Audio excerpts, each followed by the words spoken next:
campaign, he promised the American people that he would nominate a principled constitutionalist to replace Justice Scalia. And tonight, President Trump followed through on the commitment he made. I think Judge Gorsuch is a home run. He has a decade of proven experience on the Court of Appeals, being faithful to the Constitution, following the law, protecting the Bill of Liberties. That record will yield a swift confirmation in the United States Senate. And you've seen the partisanship, the way it's been these last several days since President Trump took office. Is this something that Judge Gorsuch can overcome? You have Democrats holding up nominees across the president's cabinet picks. There is no doubt that the Democrats are engaged right now in unprecedented partisan obstruction. But I hope on the Supreme Court they will not engage in that practice. You know, a decade ago when Judge Gorsuch was named to the Court of Appeals, he was approved by voice vote, which means not a single Democrat spoke out in opposition to him. And I would suggest the Democrats should apply that same standard, should ask what's changed from a decade ago when they were willing to confirm him then to the Court of Appeals. It is possible that Democrats will choose to obstruct. There's some Senate Democrats who I think might be counted on to try to filibuster any Supreme Court nominee. And what happens at that point? Nuclear option comes into play? What I can tell you is the Democrats will not succeed in filibustering Judge Gorsuch. They may try, but they will not succeed. The Senate will confirm a strong constitutionalist to replace Justice Scalia. But a lot of Democrats would say what's good for the goose is good for the gander. You held up Judge Merrick Garland. President Obama had almost a year left in office to have Judge Garland named to the Supreme Court and confirmed to the Supreme Court. You Republicans held that up. Why not? Isn't turnabout fair play if the Democrats want to do the same thing? It is a fundamentally different circumstance. For one thing, no vacancy that occurred in a presidential election year has been filled for 80 years, 8 decades. And indeed, what Republicans said when that vacancy occurred, before any nomination was made, is that we're going to allow the American people to decide. We've got a presidential election coming. This election was in a very, very real sense a referendum for the American people. Do you want a constitutionalist who will have a limited, a humble view of the judiciary, or do you want a liberal judicial activist who will impose his or her policy preferences? And we, the people, spoke. On Election Day in November, we, the people, spoke. And this issue, I believe, was a vital issue to President Trump defeating Hillary Clinton, and now respecting the will of the people. It's incumbent on the Senate to advise and consent, and I believe we should confirm this very, very strong Supreme Court nominee. And if Judge Gorsuch becomes Justice Gorsuch, which cases would you like to see taken by this court as soon as possible? Well, I think we need justices who will be faithful to the law. There has been a pattern on the court of judges on the left using the judicial robe to impose their particular policy preferences. Now, as a conservative, I don't want to see someone doing that from the right. I want to see a judge that honors his or her oath, that says, I'm going to apply the law. You know, it was interesting, something Judge Gorsuch said in his remarks tonight. He said a judge that is happy with the outcome of every decision he decides is probably a bad judge. That's exactly right. A judge's job is not to decide what policy do I like. A judge's job is very simple. Follow the law. If you don't like the policy, then you go to the elected legislature, you go to Congress, and you change the law. And that humility, I think, characterizes Judge Gorsuch's career, and I hope and believe will characterize his tenure on the Supreme Court. All right, Senator Cruz, after that hard-fought campaign with President Trump, some kind words there for the president's pick. Thank you very much, sir. We appreciate it. Wolf, we'll toss it back to you. All right, Jim, thanks very much. Joining us now from the White House North Lawn, Senator Mike Lee. He's a member of the Judiciary Committee. Senator, thanks for joining us. I guess a lot of people are wondering whether you believe your obstruction of President Obama's nominee, Judge Merrick Garland, over the past year will motivate Democrats to fight against President Trump's choice. I am certain that there are going to be some who fight against this pick. That doesn't mean they're going to succeed. In fact, I'm quite certain they're not going to succeed. I'd like to get back, though, to this particular nominee. Well, this is an outstanding nominee. I've argued in front of this judge when he was sitting on the 10th Circuit, where he now sits, He's an outstanding judge, extraordinary. There's no one better. He's the kind of judge every lawyer wants to argue in front of, because he's the kind of judge who reads every opinion, every brief, every citation, and he seeks to decide each case on the basis of the law and facts in front of him. This is the kind of judge we want sitting on the U.S. Supreme Court. Someone who reads the law in an effort to decide what it says rather than what he wishes it said. That's what we need in America. That's what we need on the U.S. Supreme Court. One of your objections, not just yours, but a lot of Republicans' objections to Judge Merrick Garland was that he would vote, in your words, in lockstep with other democratically appointed Supreme Court justices. But isn't that what President Trump was looking for with this choice, someone who would reflect Antonin Scalia's positions? It's important to remember that if you utilize the judicial power appropriately, if you approach the law from this deciding what the law means, which is exactly what Judge Gorsuch could. You're not out there making policy. You're just a very important distinction there. And this is a judge who doesn't want to use the Supreme Court as a platform for making policy, as a platform for deciding that which could and should be decided in the political branches of government, in Congress or somewhere else. This is a judge who wants to do nothing other than decide what the law means and interpret the Constitution faithfully based on the words in that document. Do you believe, Senator, that he will try to overturn Roe v. Wade? I don't know what he will vote to do in any particular case, but I want to point to something in your question. When you say try to overturn this case or that case, that isn't the role of a judge. A judge doesn't have discretion to decide what cases come before that judge. In other words, the judge can't just create a live case or controversy. The Supreme Court decides the cases that come before it. The Supreme Court will call the balls and strikes as they see them. But a judge doesn't come in with a policy agenda, with a platform that's preconceived in the same way that a politician comes into office trying to fulfill a particular agenda. Senator Lee, thanks very much for joining us. Thank you.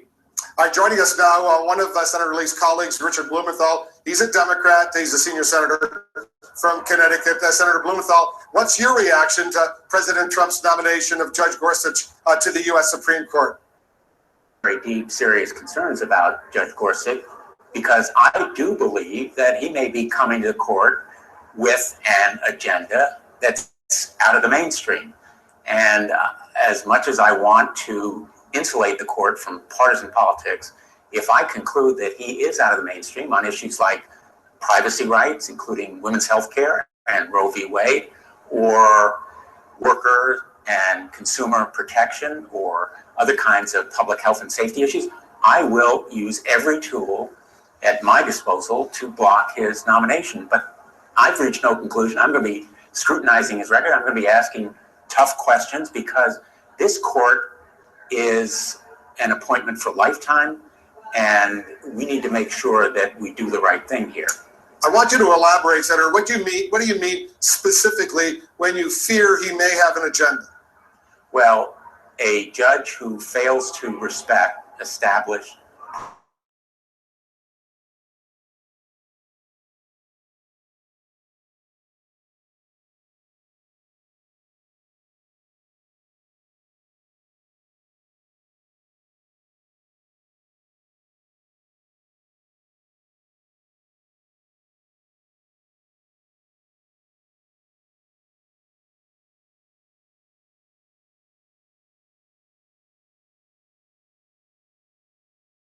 doctrine is known as that have established conclusively and, in my view, irrevocably, that there is a right of privacy, right to reproductive rights.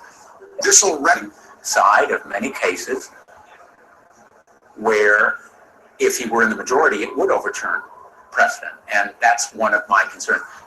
Without putting it too abstractly, he's been in dissent on cases where agency rules protecting health and safety were upheld, but he was in effect against it.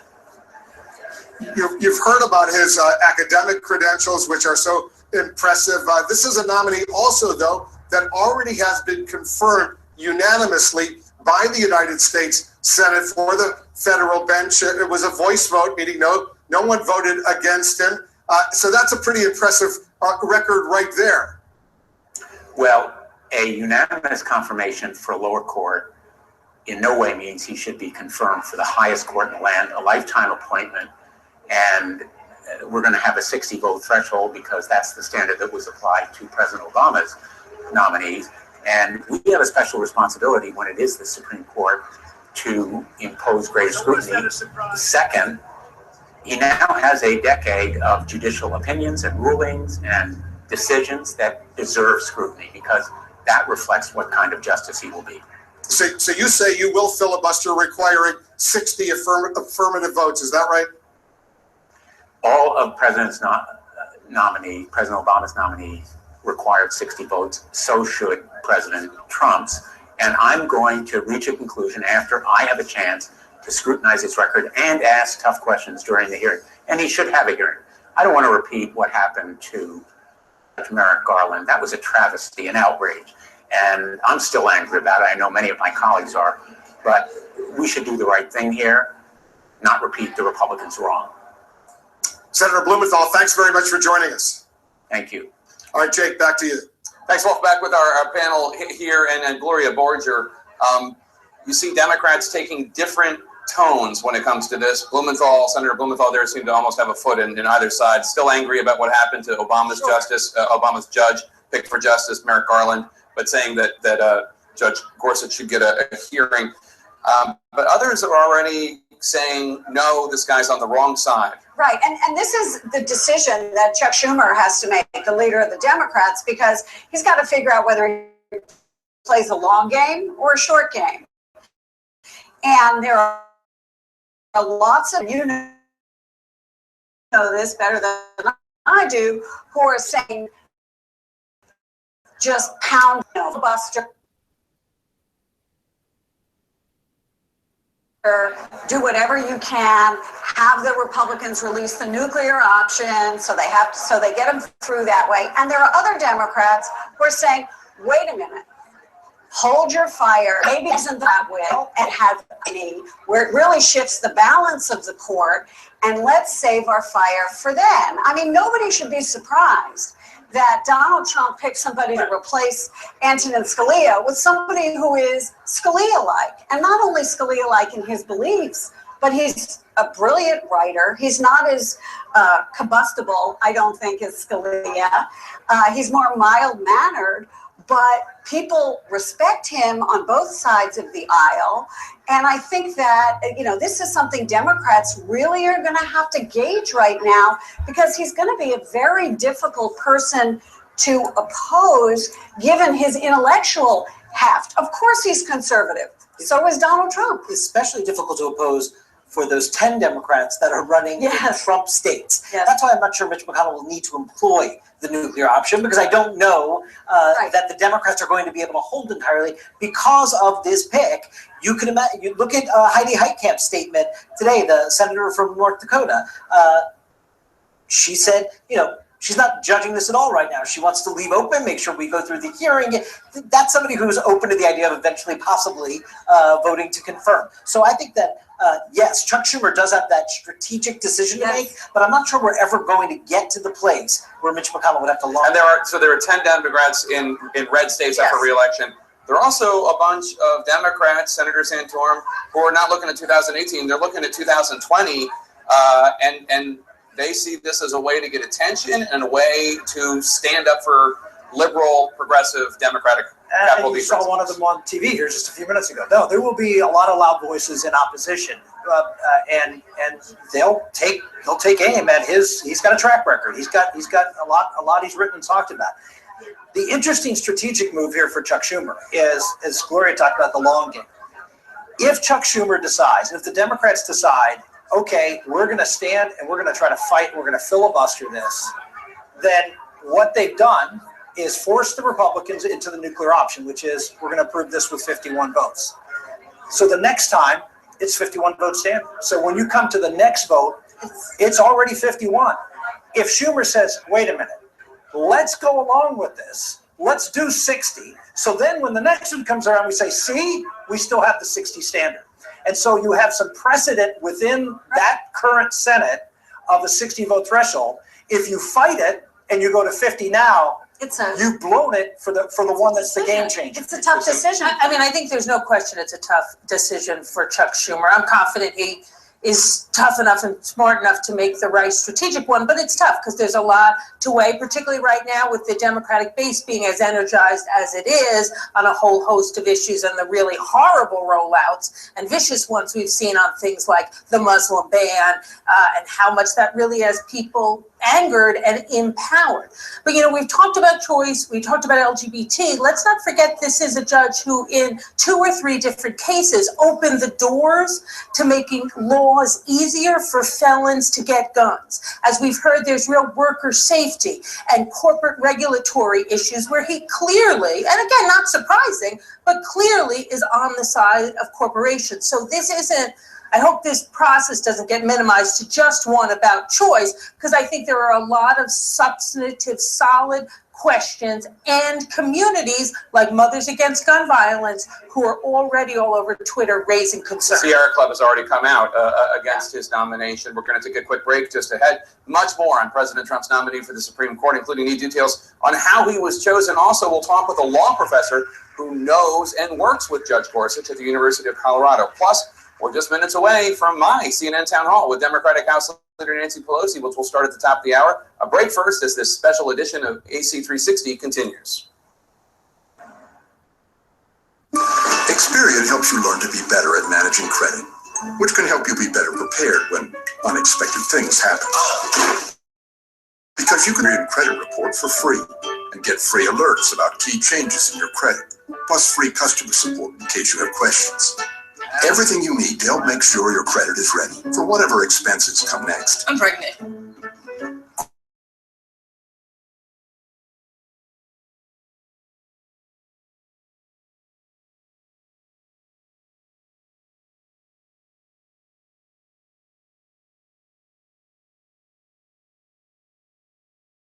Or it's a skill. Start for free down to this moment when the clock, and it's all on the line. So this is your time. No matter how the markets change, global markets may fit our investment experience around the world. Call us or your advisor. T. Rowe Price. Invest with confidence. Here he is, my famous brother, Jackie Burke. My dad used to love your TV show. We've watched every episode. Always nice to meet a fan. Oh, we just had the one TV. None of my wife hated you. You were never married to any of them long enough to meet me. Comedian, rated R, coming February 3rd, only theaters. I dropped 40 pounds on Jenny Craig. Call now and get 50% off our most popular premium program. Jenny Craig helps you lose 3 times more weight. Enjoy more than 100 ready-to-go premium meals and snacks. It was the perfect balance of great taste and weight loss. Call now to get $60 in free food. When it's time to get serious, it's time for Jenny Craig. Call 1-800-96-JENNY and get 50% off our premium program and $60 in free Jenny Craig food. Hurry, this offer ends soon. Fire means flavor with Golden Corral's new Fresh Fire Grill. Every Monday to Thursday, enjoy new savory lemon rosemary sirloin, Cajun smoked sausage, and tropical mango chili lime fish. Dinner's just $11.99, only at Golden Corral. Your insurance company won't replace the full value of your total new car. The guy says, you picked the wrong insurance plan. No, I picked the wrong insurance company. With Liberty Mutual new car replacement, you won't have to worry about replacing your car because you'll get the full value back, including depreciation. And if you have more than one Liberty Mutual policy, you qualify for a multi-policy discount, saving you money on your car and home coverage. Call 1-844-592-2089 for a free quote today. Liberty stands with you. Liberty Mutual Insurance. Democratic leader Nancy Pelosi joins host Jake Tapper and a live studio audience to discuss the Democratic strategy for the Trump administration. Will both sides be able to work together? A Nancy Pelosi town hall, live tonight at 9 Eastern. Let's go to the moon. Hey, Space Girl. You deserve to watch your shows anywhere. You mean in space? No, more like on a bus. Like a space bus? Sure, why not? You deserve to watch your shows on all your devices. So I can watch the Martian on my phone on Mars? More like in a grocery store. In a grocery store? Yeah, that's what I said. Okay. Guys, did you hear that? We could go to the grocery store on Mars. Come on, let's go. Tom, I'm no weather expert, but this effect is going to be huge. It is, Caroline, because it not only affects the savings on brand new vehicles, also on pre-owned vehicles. All across the lot. 2015 Dodge Grand Caravan for $18,995. How about that? Yeah. Just an example of the savings and selection you'll find right here at Fusillo Hyundai of Grand Island, where it's Yo Jack. Is CNN, the most trusted name in news. The breaking news in this special hour of AC 360, President Trump has made his first Supreme Court pick, Neil Gorsuch, just 49 years old, 7 years younger than Justice Elena Kagan, currently the youngest Supreme Court justice. He served on the 10th Circuit Court in Colorado since 2006. He was appointed to that seat by President George W. Bush. I want to go back to Pamela Brown over at the U.S. Supreme Court. Pamela, I understand you're getting some inside details now surrounding the pick. That's right. It's clear, Wolf, that the White House wanted to build suspense leading up to the announcement tonight. In fact, you heard President Trump say there, asking the crowd whether they were surprised by his pick of Neil Gorsuch. And we're learning about the cloak and dagger details of getting Neil Gorsuch here to Washington under the radar. My colleague Ariane DeVogue and I are told that yesterday he left his Boulder, Colorado home out the back and went through a dirt road to a small airport. So he was able to evade the press that was waiting in front of his gated community, and he arrived here to Washington late last night. And then we're also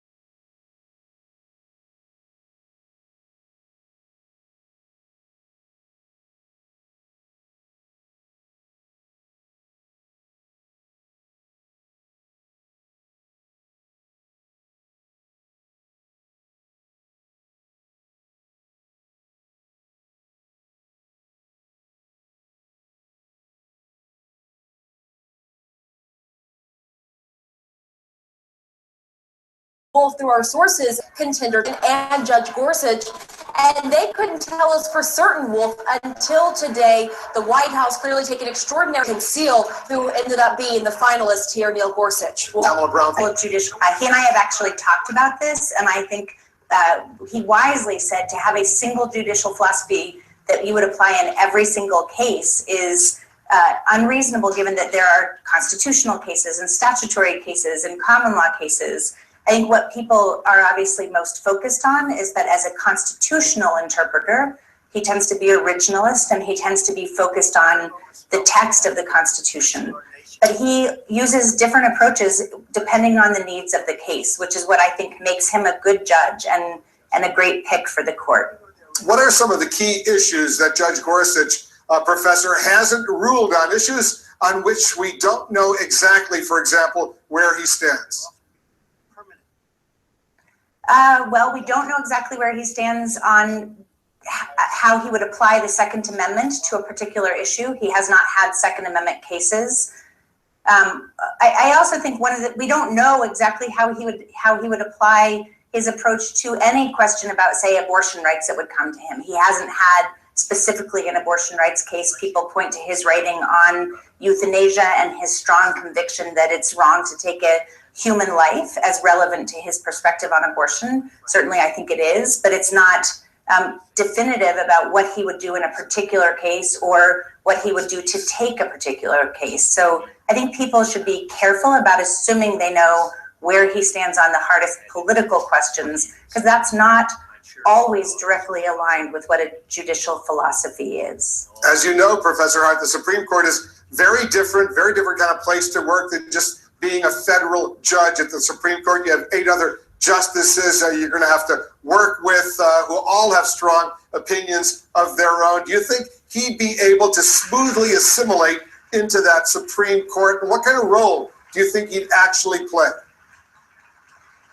So as to the first question, yes, I think he'll assimilate quite smoothly. He is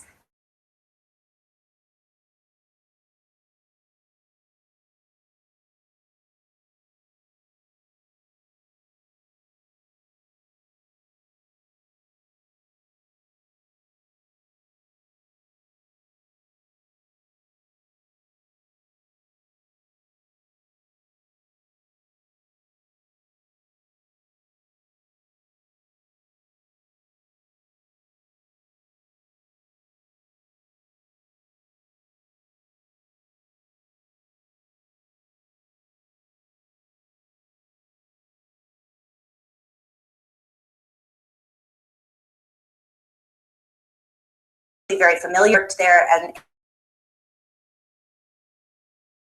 and argued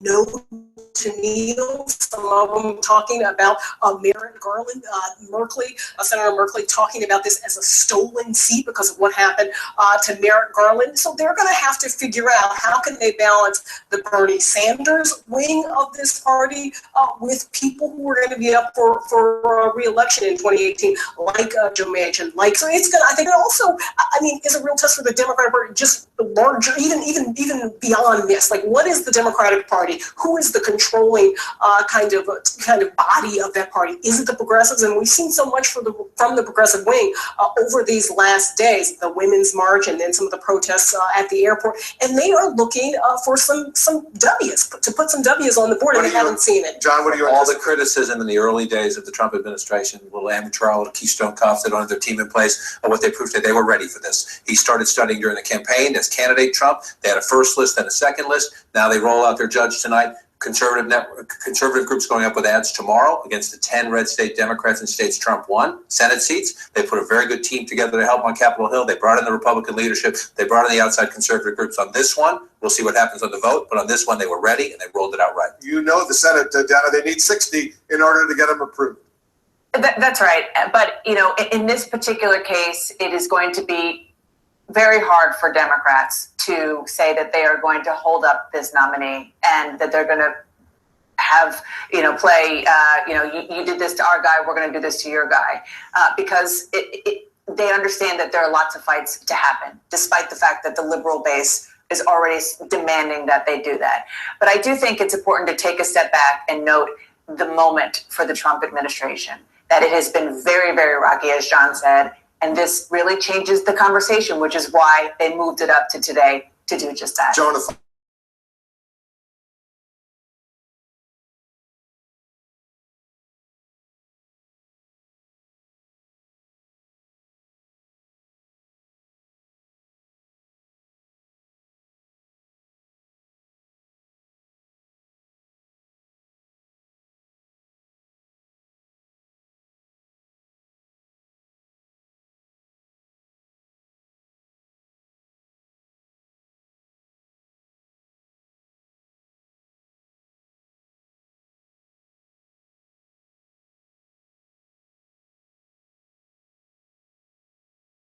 Yes, I'm reminded of back in the, that's what you have. And in the law, you've got a lot of people who will be impressed with these credentials, and I think it'll be very tough. Next ringing vote of endorsement. We got seat or hold their fire for the next one remains to be seen. All right, guys, everyone, thank you very, very much. The breaking news we're following here in Washington. I want to go to New York right now. Turn it over to Jake Tapper for a CNN town hall special with the House Democratic leader, Nancy Pelosi.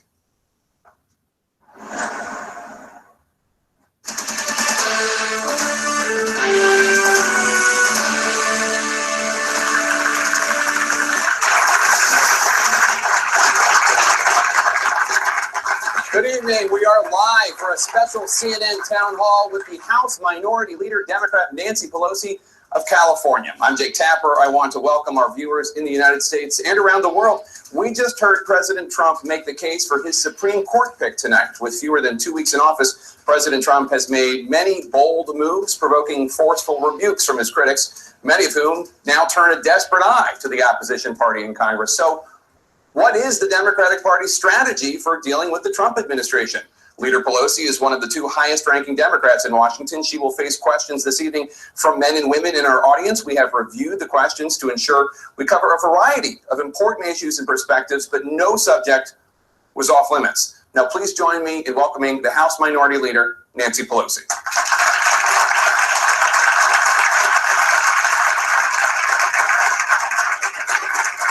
It's great to see you. Thank you so much. Please have a seat.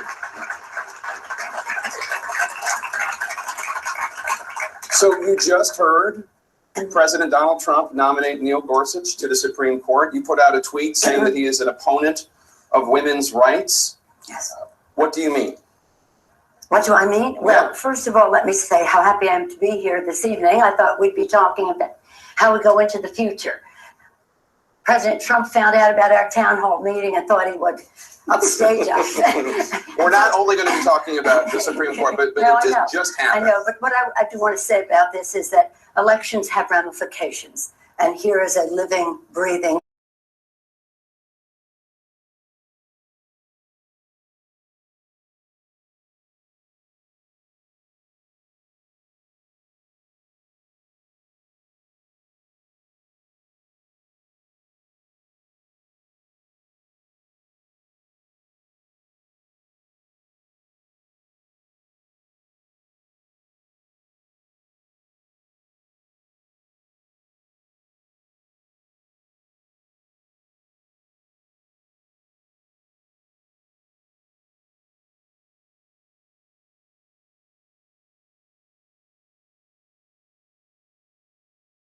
of it. That of corporate America versus class action suits on securities fraud has come down against employees' rights.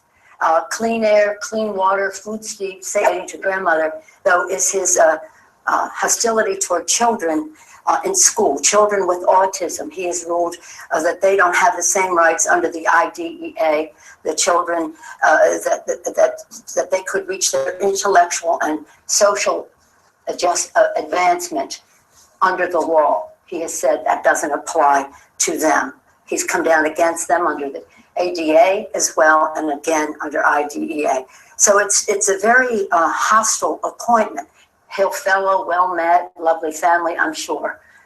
But as far as your family is concerned, and all of if you breathe air, drink water, eat food, take medicine, or in any other way interact with the courts, this is a very bad decision. Well outside the mainstream of American legal thought, not committed to Supreme Court precedents. I want to get to the questions, but I just want to do a quick follow with you, which is there's a big division in the Democratic Party right now about whether or not Judge Gorsuch should be treated the way that Supreme Court nominees normally are, or turnabout is fair play, given the fact that Republicans would not even hold a hearing for Merrick Garland, President Obama's pick, after the Supreme Court vacancy roughly a year ago. Where do you come down? Should Democrats allow hearings? Should they allow Judge Gorsuch a vote on the Senate floor? I come down where the Senate do. It's their prerogative to confirm a justice of the Supreme Court, and we'll take our lead from them in the House. Our members, though, are a very diverse group.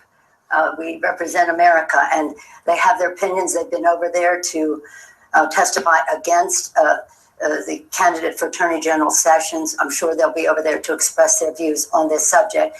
Where the Senate leadership comes down, of course, is up to them. Where we'd like them to come down is to make sure that this confirmation subjects the candidate to the strongest scrutiny when it comes to honoring the Constitution of the United States. That is our litmus test, the Constitution of the United States. And of course, so many decisions, so many issues that are important to the American people do come before the U.S. Supreme Court. And with that in mind, I'd like to bring in Allison Dunham. She's a Democrat from Midway, Utah. Allison. Leader Pelosi, my question goes along the lines of what you've been discussing. I'm a woman that made and lived through the very difficult decision of having a late-term abortion. I had to make that decision when there were medical circumstances that jeopardized my life in a situation where I was carrying a fetus that had zero chance of survival, no matter what we did or medical science could do. The thing that made it the worst, above and beyond the situation itself, was that the state where I live had made it illegal to have a late-term abortion.